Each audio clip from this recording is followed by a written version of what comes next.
আপনি কি জানেন পৃথিবীর সবথেকে বড় সাপ কোনটি? হয়তো আপনি বলবেন অজগর বা পাইথন।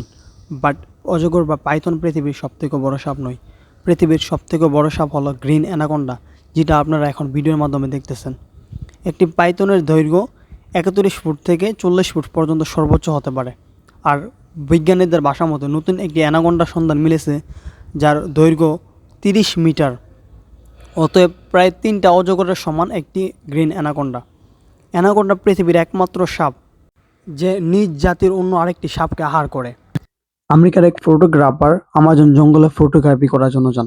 যাওয়ার এক পর্যায়ে তিনি একটি অ্যানাকোন্ডাকে দেখতে পান অন্য একটি অ্যানাকোন্ডার সাথে যৌন মিলনে সমৃদ্ধ হয়েছে। কিছুক্ষণ যাওয়ার পর দেখা গেল যে নারী অ্যানাকোন্ডাটি পুরুষ অ্যানাকোন্ডাটিকে পিছিয়ে ধরছে। প্রথম অবস্থায় দেখে মনে হচ্ছিল যে নারী অ্যানাকোন্ডাটি পুরুষ অ্যানাকোন্ডাটিকে সাথে আলিঙ্গন করছে, কিন্তু কিছুক্ষণ পরেই দেখা যায় যে পুরুষ অ্যানাকোন্ডাটি মোটামুটি নিস্তেজ হয়ে যায় এবং নারী অ্যানাকোন্ডাটি সেই পুরুষ অ্যানাকোন্ডাটিকে খেয়ে ফেলে। তখনই তার মাথায় চিন্তা আসে যে এটা কি হলো।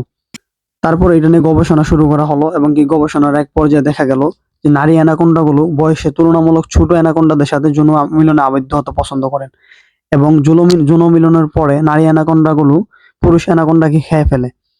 এই জন্য ম্যাক্সিমাম সময় যৌন মিলনের পর পুরুষ পুরুষ অ্যানাকোন্ডাটি ভেগে যেতে চায়, দূরে চলে যায়। যেহেতু নারী অ্যানাকোন্ডাটি বয়সে বড় এবং বেশি শক্তিশালী হয়, তাই পুরুষ অ্যানাকোন্ডাগুলো নারী অ্যানাকোন্ডার সাথে পেরে ওঠে না। তাই যৌন আবদ্ধ হওয়ার পরপরই পুরুষ অ্যানাকোন্ডাগুলো ভেগে যায়। যে অ্যানাকোন্ডাগুলো ভাগতে ব্যর্থ হয় বা দূরে পালাতে ব্যর্থ হয়, সেই অ্যানাকোন্ডাগুলো নারী অ্যানাকোন্ডা খেয়ে ফেলে।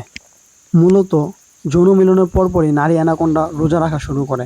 তারা আর কোনো খাবার আহার করে না, তাই তাদের প্রোটিনের জন্য তারা পুরুষ অ্যানাকোন্ডাটিকে খেয়ে ফেলে, যাতে তারা পর্যাপ্ত প্রোটিন পায়।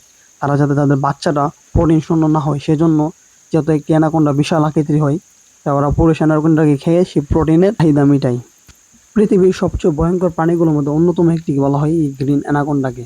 অন্য অন্য সাপ যেখানে শুকনো স্থানে থাকতে পছন্দ করে, সেখানে গ্রিন অ্যানাকোন্ডা প্রায় ম্যাক্সিমাম সময় তারা পানিতে বসবাস করে। অন্য প্রাণীদের চেয়ে তাদের শিকার ধরার কৌশলও আলাদা। অ্যানাকোন্ডা শিকার ধরার সাথে সাথে খেয়ে ফেলে না। অ্যানাকোন্ডা প্রথমে শিকার ধরে, শিকারকে পেঁচ দিয়ে নিস্তেজ করে, দেন তারা আহার করে। তারা মূলত শিকার যাতে পালাতে না পারে তার জন্য শিকারকে নিস্তেজ করে দেয়। অ্যানাকোন্ডার মুখ সাধারণত ছোট দেখা গেলেও ওরা যখন শিকার করে তারা তাদের প্রয়োজন অনুযায়ী সেটা বড় করতে পারে। এমনকি একটি মহিষ পর্যন্ত খেয়ে ফেলতে পারে। এই মহিষ খাওয়ার পরে, মানে এই শিকার খাওয়ার পরপরই তাদের মুখ আবার স্বাভাবিক হয়ে যায়। তো দর্শক, এই ছিল আজকের ভিডিও। আশা করি আপনাদের ভিডিওটি ভালো লাগবে। যদি ভিডিওটি ভালো লাগে অনুগ্রহ করে ভিডিওতে একটা লাইক করে দিবেন, অ্যান্ড অবশ্যই আমার চ্যানেলটি সাবস্ক্রাইব করবেন। সকলে সুস্থ থাকুন, ভালো থাকুন, এই কামনাই করি। আল্লাহ হাফেজ।